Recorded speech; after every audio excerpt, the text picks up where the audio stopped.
복된 소식 아름다운 소리 AM 1590kHz 시카고 기독교 방송입니다.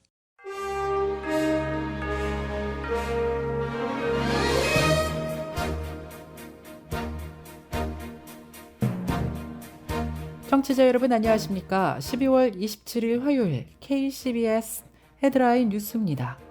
크리스마스 연휴 기간 동안 안타깝게도 전국에서는 겨울 폭풍으로 인해 인명피해가 늘어나고 있는 것으로 조사됐습니다. MBC가 어제 기준 사망자가 46명에서 4명이 더 늘어 최소 50명이 사망했다고 보도했습니다. 어린이 1,300만 명의 가정이 빈곤과 식량 부족에 시달리고 있는 것으로 조사됐습니다. 2023년 새해부터 온라인 거래 등으로 $600 이상의 소득을 올리면 자동으로 IRS에 보고되기 시작해 불안과 불편을 겪을 것으로 예상되고 있습니다. 온라인 소액 거래이기 때문입니다. 뉴욕 존 F 케네디 국제공항에 도착한 한 여객기가 화재가 발생해 승객들이 긴급 대피하는 소동이 벌어졌습니다. 미국이 올해 시리아 내 극단주의 테러 집단인 이슬람 국가를 겨냥한 공습을 강화한 것으로 조사됐습니다. 제3국에 체류 중이던 탈북민 2명이 지난달 미국에 입국한 것으로 알려졌습니다. 이 프로그램은 나눔의 기쁨을 함께하는 기독의료상조회가 함께합니다. 첫 소식입니다. 크리스마스 연휴 기간 동안 안타깝게도 전국에서는 겨울 폭풍으로 인해 인명피해가 늘어나고 있는 것으로 조사됐습니다. MBC가 어제 기준 사망자가 46명에서 4명이 더 늘어 최소 50명이 사망했다고 보도했습니다. 가장 많이 사망자가 나온 지역은 뉴욕으로 조사된 가운데 버팔로가 위치한 LA 카운티에서만 최소 25명이 숨졌습니다. 버팔로 지역 사망자 중 최소 3명은 폭설로 인해 응급 요원들의 발이 묶이는 바람에 필요한 치료를 받지 못해 사망한 것으로 조사됐습니다. 한편 미국 전체 인구의 60%의 겨울 폭풍 관련 경보 또는 주의보가 발령된 바 있습니다. 어린이 1,300만 명의 가정이 빈곤과 식량 부족에 시달리고 있는 것으로 조사됐습니다. 물가 급등의 여파로 지난해 비해 370만 명이나 급증한 것으로 밝혀졌습니다. 세계에서 최강의 강대국이자 최고 부자라는 미국에서 빈곤과 식량 부족에 시달리는 어린이들이 급증하고 있어 비상이 걸렸습니다. 더 힐 매체는 코로나 사태로 학교 급식에 의존하던 어린이 3천만 명이 학교 문을 닫는 바람에 큰 어려움을 겪은 바 있으나 정상화 이후에는 물가 급등 때문에 어린이 빈곤과 식량 부족이 악화된 것으로 분석하고 있습니다. 미국 전역에서 식량 부족을 겪고 있는 어린이 비율이 가장 높은 지역은 루이지애나로 25%에 달한 것으로 조사된 가운데 아칸소가 23%로 2위를 기록했습니다. 워싱턴 DC와 메릴랜드도 각각 22%로 높은 지역으로 꼽혔습니다. 또 텍사스주의 경우에도 어린이 5명 중 1명꼴인 20%가 식량 부족에 시달리고 있는 것으로 조사되었습니다. 메릴랜드에서 식량 부족에 시달리는 흑인과 히스패닉 가정의 어린이 비율은 백인 가정보다 무려 4배나 더 높은 것으로 조사되었습니다. 특히 빈곤 가정일 경우 어린이들뿐만이 아니라 노년층과 장애인, 퇴역 군인들이 많이 식량난을 겪고 있는 것으로 조사되었습니다. 2023년 새해부터 온라인 거래 등으로 $600 이상의 소득을 올리면 자동으로 IRS에 보고되기 시작해 불안과 불편을 겪을 것으로 예상되고 있습니다. 온라인 소액 거래이기 때문입니다. 이런 경우에도 세금을 물어야 하거나 비용을 공제받아도 상당히 번거롭게 됐고 IRS의 자금 추적을 받는 모양새가 돼버려서 거센 논란을 사고 있습니다.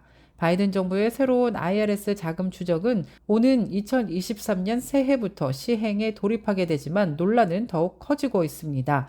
IRS의 새 규정이 2023년 새해부터 시행되면 $600 이상의 소득을 올리면 자동으로 IRS에 보고되기 때문입니다.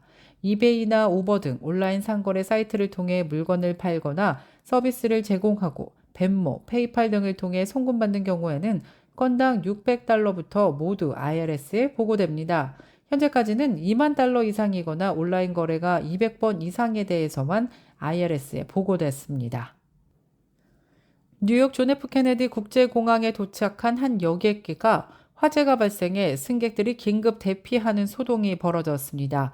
지난 25일 ABC 보도 등에 따르면 지난 24일 밤 9시경 바베이도스에서 출발해 뉴욕 존 F 케네디 국제공항에 도착한 제트블루 662편에서 화재가 발생했습니다.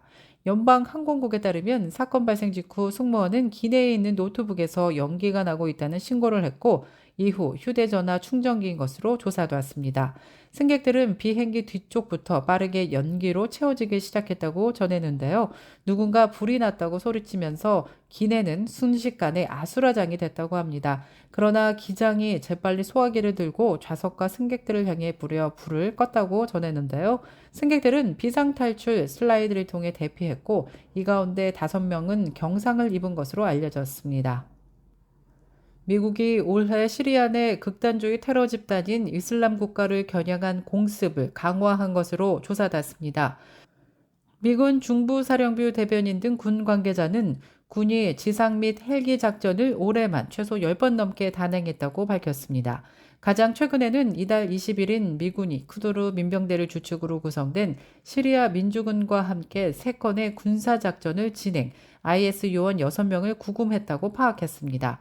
미군은 그 외에도 10월 실시한 공습 1건과 올해 초 진행한 공습 7건 등을 통해 고위관리, 알주베이드를 포함한 IS 요원 여러 명을 체포하거나 처단하는 데 성공했다고 군 관계자가 밝혔습니다.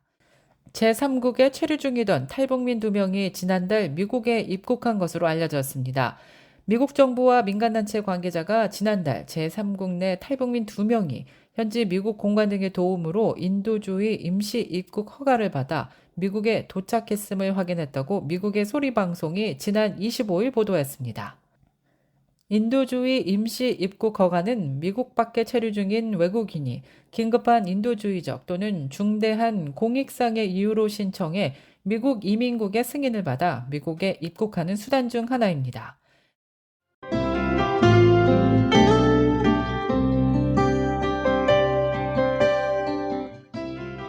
끝으로 날씨입니다. 화요일인 오늘은 맑고 화창한 날씨 이어지겠습니다. 기온은 어제보다 소폭 올라 낮 최고 기온 28도, 밤 최저 기온 24도 예상됩니다. 수요일인 내일부터는 기온이 차차 오르겠습니다. 낮 최고 기온 40도, 밤 최저 기온 36도 예상됩니다.